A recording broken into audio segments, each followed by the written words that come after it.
The soft hum of the air conditioning in my office was a stark contrast to the tempest of thoughts swirling in my mind. I'm Anna, a 28-year-old lawyer, and my life now is a far cry from the chaos of my childhood, a past I've kept locked away, even from those closest to me. The tranquility of my office was abruptly shattered by the ringing of my phone. An unknown number flashed on the display, yet something about it felt ominously familiar. With a reluctant sigh, I answered, my voice a blend of professionalism and caution. Anna, it's your father, came the voice, trembling with a nervousness that only heightened my growing unease. A chill ran through me. It had been over a decade since I last heard that voice. A voice that once represented safety and love, but had become a symbol of betrayal and pain. Why are you calling me? I asked, my tone sharp and cutting through the silence that followed his introduction. I'm in trouble, Anna. Financially. I need your help, he said, his voice cracking slightly. Despite the sincerity of his plea, it ignited a spark of resentment within me. My help now? After all these years? I retorted, disbelief and anger intermingling in my tone. Yes, I wouldn't ask if it weren't serious. I'm really in a bind, he continued, desperation seeping into his voice. You stopped being my father a long time ago. You can't just call me now and expect me to help, I replied, my voice cold and unwavering. There was a pause on the line, a heavy silence that felt like an unbridgeable chasm. Anna, please, I'm still your dad, he said, a feeble attempt to rekindle a bond long extinguished. The word dad felt foreign, almost jarring. A dad? You forfeited that title when you chose her over me, I said it, years of suppressed anger and hurt pouring into my words. You're my daughter, he began. I thought wrong, I interrupted, cutting him off mid-sentence. You made your choice years ago, and now I've made mine. His voice was a mix of pleading and despair. Anna, I am sorry. I just need this one favor. The word sorry echoed in my office, a hollow and meaningless sound. Sorry doesn't change the past. I can't help you, I stated firmly and hung up. Before the age of 10, my childhood was filled with love and laughter, a testament to the wonderful life my parents and I shared in our small rented house. My mother was a beacon of joy and kindness, filling our days with warmth and our nights with stories and dreams. My father, once a playful and caring man, would spend evenings playing games with me or teaching me little things about the world. Our home was a cocoon of happiness, where every day was an adventure and every night a sweet dream. But our blissful life came to an abrupt halt with my mother's untimely death. The house that once echoed with laughter and love turned into a silent mausoleum of memories. I remember walking through the rooms, each corner a stark reminder of her absence. The loss was unbearable, not just for me, but for my father too, who had lost the love of his life. Yet his grief seemed to diminish quickly, to my confusion and dismay. Within a few months he brought home Marissa, a woman who was to play a significant role in our lives. I recall the day he introduced her, a day that marked the end of my cherished childhood. Anna, this is Marissa. She's going to be staying with us, my father announced one evening, his voice devoid of the warmth I was so accustomed to. I looked up at her, hoping to find a hint of motherly warmth or friendliness, but found none. Her presence was imposing, her gaze cold and calculating from the very first moment. I sensed an unsettling shift in the atmosphere, a change that filled me with an inexplicable sense of dread. Hello, Anna, Marissa said, her voice smooth yet lacking any real warmth. Her smile, rather than being reassuring, seemed to mask something sinister lurking beneath its surface. In the days that followed, the house felt different, as if the walls themselves were recoiling from her presence. The cheerful memories of the past began to fade, replaced by a pervasive unease that settled into every corner. I found myself scrutinizing Marissa, searching for any redeeming or kind quality, but each of her looks and gestures seemed laced with unspoken animosity. It was clear she wasn't here to fill the void left by my mother, but to craft a new narrative, one in which I felt like an unwelcome intruder. Watching her navigate our home, a place that once felt safe and happy, I couldn't shake the feeling that her arrival marked the start of something ominous. The way she looked at me with eyes that seemed to conceal more than they revealed did not bode well for the future. The days following Marissa's arrival felt like a relentless nightmare from which I couldn't awaken. The house, once alive with my mother's laughter and love, now felt cold and uninviting. Marissa's presence cast a shadow over everything, turning even the simplest daily routines into struggles. One morning, as I sat down for breakfast, I noticed my food tasted unusually salty. Marissa, did you put too much salt in this? I asked, my voice hesitant. Oh, did I? It must have been a mistake. Just eat it, Anna. Don't be so picky, she replied, her tone dismissive and almost mocking. The incidents grew more frequent and spiteful. I remember finding my clothes ruined after doing the laundry. Marissa, my clothes are all faded.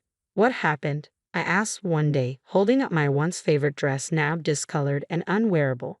She glanced at it and shrugged nonchalantly. Maybe the washing machine is acting up. Or perhaps it's time you stopped wearing such childish clothes. I felt a surge of frustration, but I knew arguing would only make things worse.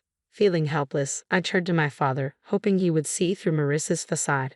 Dad, Marissa is ruining my things. She's always so mean to me, I said one evening, my voice trembling with a mix of anger and sadness. My father's reaction, however, was far from what I had hoped. Anna, you're imagining things, my father said sternly, his words cutting deep.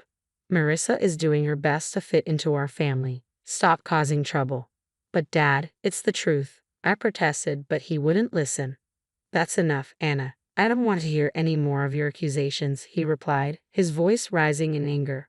Each day became a struggle as I tried to navigate Marissa's hostility and my father's indifference. The home that once felt like a sanctuary now felt like a prison. I began spending more time in my room trying to escape the constant tension that seemed to hang in the air. Living in that house of horrors, I felt alone and misunderstood. The safety and happiness that once filled those walls were replaced by fear and anxiety. Every day, I longed for the past, for the times when my mother's smile was enough to light up the entire room, a stark contrast to the darkness that now lingered in every corner. Living with Marissa became a daily ordeal of evasion and endurance. Her hostility toward me escalated from verbal jabs to physical abuse. It started subtly, with pinches on my arm or twists on my stomach, always in places easily concealed under my clothes. The pain was sharp, a cruel reminder of my helplessness in her presence. I developed strategies to avoid her, staying constantly alert to her whereabouts in the house. I would take long routes to my room or wait until Marissa was occupied before moving around the house. Despite my best efforts, there were times when she caught me off guard, and those moments always ended in some form of pain. One day, while I was quietly reading in the living room, Marissa walked in and, for no apparent reason, pinched my arm hard, her nails digging into my skin. I winced but stifled any cry of protest. She looked at me with a cold, triumphant smirk before walking away. During one of Grandma's rare visits, she noticed my cautious movements and the way I flinched whenever Marissa's voice echoed through the house. Anna, is everything all right at home? Grandma asked, her voice filled with concern. I looked at her, my heart itching to tell her the truth, but fear and a desire to protect her from worry held me back. Yes, Grandma, everything's fine. Just a lot of schoolwork, I lied, offering her a forced smile. She seemed unsure but didn't press further. I felt a pang of guilt for deceiving her, but I couldn't bear to cause her any distress. That evening, as Grandma was leaving, I saw Marissa watching from the window, her expression one of satisfaction. It was as if she took pleasure in knowing she had control over me, that she could hurt me and get away with it. Her triumphant look clearly signaled that she was in power, and I was merely a helpless pawn in her twisted game. I retreated to my room, feeling trapped in a cycle of abuse and silence. The physical pain from Marissa's pinches and twists was bearable compared to the emotional turmoil I felt. School was my sanctuary, a place where I could briefly escape the misery of home life. However, even there, the shadows of my struggles began to seep through. One day, as I handed in my homework, Mrs. Thompson, my kind-hearted teacher, gently grabbed my wrist, her eyes drawn to the bruises on my arm. Anna, what happened here? These look like bruises, she said, her voice filled with concern. I quickly pulled my arm back, covering the bruises with my sleeve. It's nothing, Mrs. Thompson. I fell while playing, I lied, avoiding her gaze. Mrs. Thompson didn't look convinced. Anna, if there's something wrong or if someone is hurting you, you can tell me. It's important to speak out, she urged, her eyes searching mine for the truth. I wanted to confide in her, to reveal everything about Marissa and the constant fear I lived in, but the words wouldn't come. Instead, I forced a smile. Really, Mrs. Thompson, I'm fine. It was just a silly accident. She gave me a long, thoughtful look before nodding slowly. All right, Anna, but remember, my door is always open. "You're not alone," she said, offering me a reassuring smile. I nodded, feeling a lump form in my throat. Mrs. Thompson's kindness made it even harder to maintain the facade that everything was okay. As I walked home that day, her words echoed in my mind. I felt a mix of gratitude for her concern and a deep sense of loneliness from carrying my burdens alone. The thought of revealing the truth about my life at home was terrifying. I feared what Marissa might do if she found out I had told someone. That night at dinner, I was quiet, lost in thought about Mrs. Thompson's offer to help. Marissa noticed my silence. "Why so quiet tonight, Anna? Cat got your tongue?" she asked in a mocking tone. I just shook my head and continued eating, trying to make myself as small and unnoticeable as possible. After dinner, as I lay in bed, the reality of my situation felt more overwhelming than ever. Mrs. Thompson's concern had shown me that people did care, yet the fear of what revealing the truth might bring kept me silent. I was caught between the desperation to confide in someone and the fear of Marissa's retaliation, a precarious balance I navigated every day. The day Mrs. Thompson decided to involve my father was filled with anxiety and dread. I sat nervously in the principal's office, fidgeting as I waited for him to arrive. When he finally walked in, his face was stern, his eyes betraying a mix of irritation and embarrassment. "What's this about, Anna? Why am I being called to your school like this?" he demanded, his voice sharp. I glanced at Mrs. Thompson, hoping for some semblance of support. Swallowing hard, I tried to find my voice. "Dad, Mrs. Thompson saw the bruises." I stammered, feeling the weight of his gaze on me. Before I could explain further, he interrupted, his anger palpable. "Bruises? What are you talking about? Are you making up stories again?" Mrs. Thompson stepped in, her tone firm yet calm. "Mr. Smith, I'm concerned about Anna's well-being. The bruises on her arm don't seem accidental. We need to address this." My father's face darkened with fury. "She's perfectly safe at home. Anna, are you spreading lies about our family?" He turned toward me, disappointment clear in his eyes. The tears I had been holding back began to spill. "It's not lies, Dad. Marissa, she's been hurting me," I managed to choke out, the truth finally surfacing. His reaction was one of complete disbelief. "Marissa? That's ridiculous. She's been nothing but kind to you. I won't have you slandering her with these accusations." "But Dad, it's the truth," I cried out, desperate for him to believe me. He stood up abruptly, his patience worn thin. "Enough of this. Tell Mrs. Thompson you made it all up," he ordered, his voice cold. I turned to Mrs. Thompson and with a heavy heart repeated his words. She gave me a nod but remained silent. Upon arriving home, my father didn't speak another word. He locked me in my room. Through the door, I could hear Marissa's voice dripping with false concern. "I told you she's just seeking attention," she said. Sitting on my bed, I felt a profound sense of isolation and despair. The one person I thought I could always count on had turned his back on me. The walls of my room, which had once felt like a personal haven, now felt like the walls of a prison. I lay there thinking about everything that had happened. The physical pain of Marissa's abuse was nothing compared to the emotional torment of being disbelieved and punished by my own father. It was a harsh realization that the person who was supposed to protect and love me unconditionally was now the source of my deepest pain. The days following my confinement were among the darkest I had ever known. I had never felt so trapped and utterly alone. Realizing my only hope was my grandmother, I found a glimmer of courage. She had always been kind and loving, but I had never dared to burden her with my troubles at home. One evening, when I was sure Marissa and my father were occupied, I mustered the courage to call her. My hands shook as I dialed her number. "Hello." Her familiar, warm voice came through the phone. "Rayma, it's me, Anna," I said, trying to keep my voice steady. "Anna, my dear, how are you?" she asked, her tone filled with genuine concern. Tears welled up in my eyes. "Rayma, I need help. Can I come and stay with you for a while?" I asked, the words tumbling out in a rush. "It's Marissa, she's been hurting me, and Dad won't believe me. I don't know what to do." There was a moment of silence on the other end before her voice, full of resolve, responded.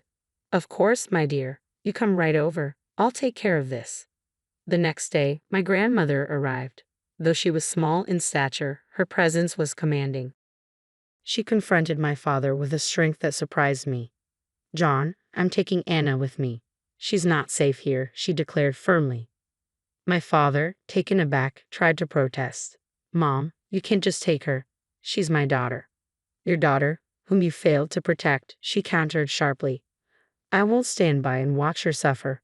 Marissa tried to intervene, her voice dripping with deceit. She's just a child making up stories. You can't believe her over us. Grandma turned to Marissa, her gaze steely. I know a scared child when I see one. Anna is coming with me, and if you try to stop me, I'll take this matter to the authorities. Realizing he was defeated, my father offered no further resistance. As I gathered my things, I saw Marissa's expression shift from defiant to defeated. Leaving the house with my grandmother, I felt a weight lift off my shoulders. For the first time in months, I felt safe. The car ride to Grandma's was quiet, but her presence was comforting. Once we arrived, she turned to me and said, "You're safe now, Anna. You don't have to worry anymore." In my grandmother's house, I found the love and security that had been missing from my life. It was a haven where I could heal and regain my strength. The contrast between her nurturing home and the coldness of my father's house was stark. For the first time in a long while, I felt like I was truly at peace. I could finally breathe again, free from the fear and anxiety that had plagued me. Years had passed since I left my father's house to live with my grandmother. Her home had been a sanctuary, a place of healing and love. But as time marched on, it brought with it a new wave of change. My beloved grandmother passed away, leaving a void that seemed impossible to fill. At her funeral, my father and Marissa made an appearance, their faces a mix of feigned sorrow and poorly concealed eagerness. It was clear they were more interested in what they might gain from her passing than in genuinely mourning her loss. After the funeral, as we gathered at my grandmother's house, Marissa wasted no time. "Well, Anna, I suppose you'll be finding a new place to live now. This house and everything in it belongs to your father now," she said, her voice laced with barely concealed glee. My father nodded in agreement, his eyes scanning the room as if already planning what to do with the house. I couldn't help but smile, a reaction that seemed to confuse them. "Actually, that's where you're wrong," I said, my voice steady and confident, taking them by surprise. "What do you mean?" my father asked, his expression shifting to confusion. I took a deep breath, savoring the moment. Grandma left a will. She bequeathed the house and a substantial amount of money to me, I explained, watching their faces change from confusion to shock. "But you're just a child. I should be in charge of any inheritance you receive," my father stammered, his sense of entitlement clear. Marissa chimed in, her voice shrill. "Yes, until you come of age, your father will manage your property." I relished their reactions, finding the situation almost amusing. "You don't give a damn about me. You didn't even wish me a happy birthday. I turned 18 a month ago. I'm legally an adult now and make my own decisions," I stated firmly, savoring the dawning realization on their faces. My father's expression shifted from shock to anger, then to a desperate pleading. "Anna, you can't do this. We're your family." I looked at them, memories of my childhood flooding back. "You stopped being my family a long time ago," I said, my voice steady. Marissa stepped forward, her tone now begging. "At least let us stay in the house. We have nowhere else to go. We haven't extended the lease of our house." I shook my head. "This is my house now. You'll need to find somewhere else." As they left, the weight of years of pain and neglect seemed to lift from my shoulders. I stood in the house that was now mine, a house filled with memories of my grandmother's love, and felt a profound sense of closure. The echoes of the past still stirred within me, and as I sat there with the phone in hand, I felt a tumult of emotions, anger, betrayal, and a deep sense of injustice. Yet amidst it all, there was also a sense of strength, a reminder of the resilience that had carried me through the darkest of times.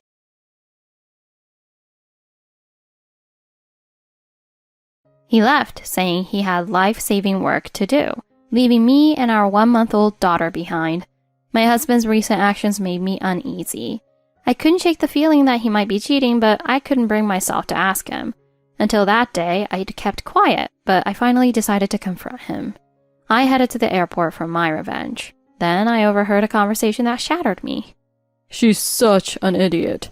Now we can finally enjoy ourselves, just the two of us." Seeing my husband laughing with his ex was the final blow. All my pent-up anger exploded at that moment. The flight to hell was about to begin. My name is Mia, 28, and I'm a flight attendant who loves the time I spend in the sky. I've known my husband Josh since high school, and we've been together for 10 years. We were so close back then. "Someday we'll get married." I still remember those words clearly. We enjoyed each other's company, envisioning our future together. When we got married at 25, people said we were the perfect couple. But things slowly changed after marriage, especially when we struggled to have a child. One night, I sat at the dinner table alone, watching Josh prepare to go out. "You're going out again tonight?" Sorry, a colleague invited me out. Don't wait up. His responses were always short, as he rushed out. Recently, he'd been going out more often. "Isn't it becoming a bit frequent?" Josh barely acknowledged my concern before heading out the door. I watched him leave, feeling a growing emptiness in my chest. I kept telling myself we needed to talk, but even when we did, nothing changed. Friends would urge me to leave him, but I just shook my head. I knew, but I couldn't let go. Maybe I still loved him. Even though I couldn't understand why I clung to him, I couldn't let go of someone I'd spent 10 years with. Is it because you still love him? I didn't know what to say. The idea of losing Josh scared me. One day I found out I was pregnant. "Josh, I'm pregnant!" I was thrilled and told him right away, hoping things might change for us. Really? That's great. He seemed surprised, but his smile was faint. "Aren't you excited?" Yeah, I guess so. "If it's a girl, I think Lily is a cute name." His lack of enthusiasm made me uneasy, but I still hoped he'd change once we had a family. Unfortunately, that hope was crushed. Despite the pregnancy, Josh continued coming home late, spending less time with me. "Will you stay home more when the baby's born?" Well, when work slows down, sure, but I'm really busy now. His responses felt empty. Preparing for the baby on my own, I began questioning why I was in this situation. Maybe I was reaching my limit. Friends kept urging me to leave, but I still couldn't take that step. One night, I finally confronted him. "Why are you so indifferent? I want us to be close like before." It's not that I don't care, but work is exhausting, and honestly, it's hard being home. His irritated words left me speechless. Was home no longer a place for him? Was it my fault? Tears welled up, but deep down I knew I was reaching my breaking point. I still wonder why I didn't leave then. Maybe it was because I still loved him. But now things are different. I've decided to move forward for my daughter's sake. I would stop hoping for change from Josh. But just when I made that decision, he did something that left me speechless. Mia, I have to go to Japan on a business trip. He sounded almost proud. "Japan? When?" In about 2 months. "But our daughter will only be a month old by then." I acted surprised, but I was already laughing inside. Japan? It was obviously a lie. He's just a regular office worker. The company took on a big project, and I was chosen. He elaborated his lie. I watched him, noticing how he touched his nose, a habit he had when lying. "Are you sure, Josh? You don't even speak Japanese." No, there'll be translators, and I know enough like yes and no. Watching him fumble, I barely kept from laughing. "Josh, you're in sales, right?" He froze, touching his nose again. Yes, but this is different. More of a top-secret project. His words became more absurd. I almost admired his poor lying skills. "Well, don't push yourself too hard. Take care of your health." I didn't press further, knowing it was pointless. More than that, I wanted to avoid unnecessary stress for my daughter's sake. Still, his childish lies and his obliviousness to how obvious they were left me disappointed. Are you sure you'll be okay alone? "Oh, I'm fine. I'll manage just fine without you." My response was laced with sarcasm, but he didn't notice. Josh went on about his trip preparations. I was past caring where he was really going or what he was planning. With each passing day, I felt my love for him slipping away. If anything happens while I'm gone, let me know right away. "Don't worry. Focus on your work." I responded calmly, masking my newfound resolve. I knew exactly what his Japan trip was, but I refused to be dragged down by it. I'd moved on, ready to live for myself and my daughter. I'm heading out. He left with a smile, once again touching his nose. I watched his back, letting out a small sigh. His words meant nothing to me anymore. A trip to Japan? What a transparent lie. I started digging into his actions, convinced he was on a trip with someone else. I felt restless as I searched, trying to piece together the truth. Who was he following? Who was he messaging? Checking his connections on social media, I noticed a familiar name. Lisa, his high school ex. She was infamous for dating multiple guys back in the day. I was certain she was the one he was meeting. I created a fake profile using an AI-generated photo and sent her a friend request. She accepted within hours. I was right. I found posts about her upcoming Japan trip with Josh. How could he plan a vacation with her when our daughter was almost due? At that moment, I knew our marriage was over. I was ready to let him go. The day finally arrived. Labor pains started, and I prepared to go to the hospital. He'd asked me to notify him, but I had no intention of calling. A nurse asked if I wanted to call my husband, but I calmly replied, "No, he's enjoying his time elsewhere." I delivered my daughter alone, channeling all my anger into strength. My daughter was born healthy. Holding her in my arms, I felt an overwhelming sense of peace. She was worth every struggle. A few days later, I returned home. Josh was waiting, surprised to see me. I'm glad everything went well. He held our daughter for the first time, looking both nervous and moved. "And just be gentle," I guided him, watching him struggle with her tiny form. But something in his voice sounded empty. She's cute. The words lacked sincerity. I felt a disconnect. He was going through the motions. My mind was already elsewhere, focused on my own plans for Japan. I decided to join him in Japan, but my trip had its own purpose. I asked my mom to watch Lily, explaining I wanted to attend my mentor's final flight. Mom agreed, though she seemed curious. I was grateful for her support. "Josh, I'll be joining you in Japan for 2 days." Oh, sure. He had no idea of my real intentions. Little did he know I discovered his plans with Lisa. It felt like fate, a sign to take action. The day of the flight, I watched him board the plane. I took a deep breath and silently said goodbye to the man I once loved. See you soon. With no suspicion, he left for the airport. Once at the airport, I disguised myself to avoid detection. I saw them laughing together, acting like they were the only two in the world. When I boarded, my seat was directly behind theirs. Perfect. Thank you, universe, for this perfect position. I settled in, ready for what was to come. After takeoff, their conversation drifted back to me. She's clueless, isn't she? Let's just forget about her and enjoy ourselves. Rage bubbled up, but I stayed calm, signaling my flight attendant friend, Marina. She knew the plan and had agreed to help. So what's next? Just make sure they get extra special treatment.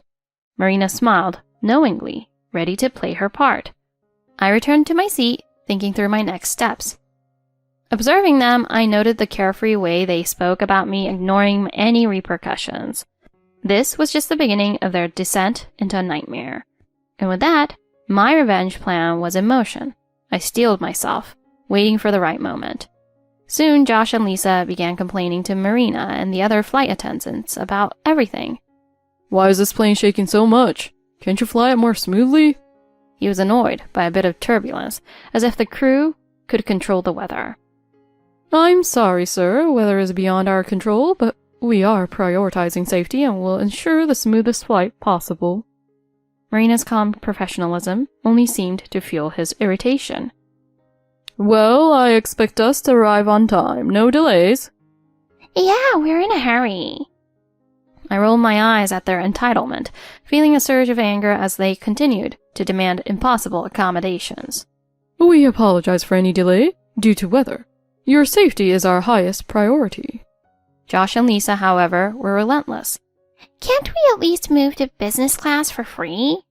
I'm sorry, but business class is reserved for guests with prior reservations. We'd be delighted to have you book business class next time for an enhanced experience. I admired Marina's composed responses, her subtle deflections adding to my satisfaction as I watched them grow more frustrated. Their complaints continued, now about the cabin temperature, claiming it was either too hot or too cold. For those who feel chilly, we have blankets available, and we can also offer cold drinks for anyone feeling warm. Her unshakable professionalism was flawless, and I mentally applauded every one of her responses. At last, Marina walked away, and I knew it was time for my next move. I took a deep breath, steadying myself as I watched Lisa stand and head toward the restroom. This was my chance. I discreetly followed her, carrying a juice cup as part of my plan.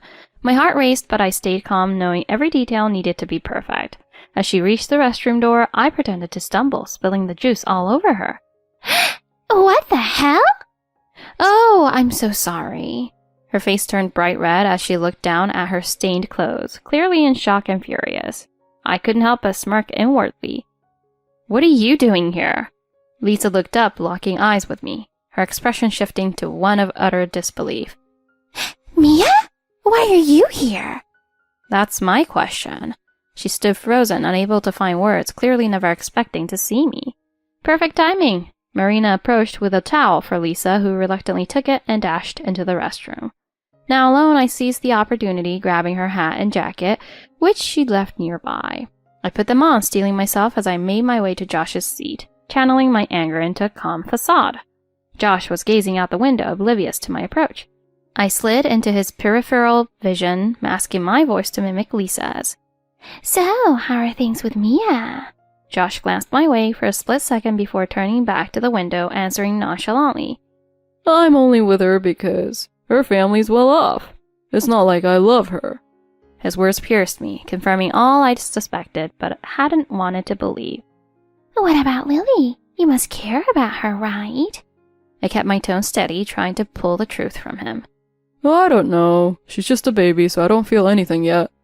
I felt a swell of rage and sadness, his lack of connection to our daughter more painful than I expected. Don't you love her? He hesitated briefly, then replied without any emotion.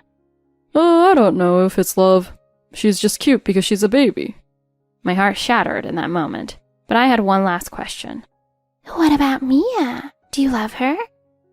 Josh finally looked at me, giving me a dispassionate gaze. No, I don't love Mia. Those words were the final nail in the coffin, my love for him dissolving into profound bitterness. But I had to be sure. Do you love me? At last, Josh seemed startled, staring at me with confusion. I love you, Lisa. I almost laughed at the absurdity, at how little he truly understood me. His face paled as he finally realized who I was. Mia? Surprised to see me? My gaze was cold, but inside I felt triumphant. He was too shocked to speak. His face drained of color. It's not what it looks like. He stammered, but his words were hollow. I simply glared back, letting him feel the weight of my silence. I don't feel anything for Lisa. I swear it's just physical. His pathetic excuse only deepened my disgust. Physical? You told her you loved her. He fumbled, words failing him as I delivered my final blow. I'm done, Josh.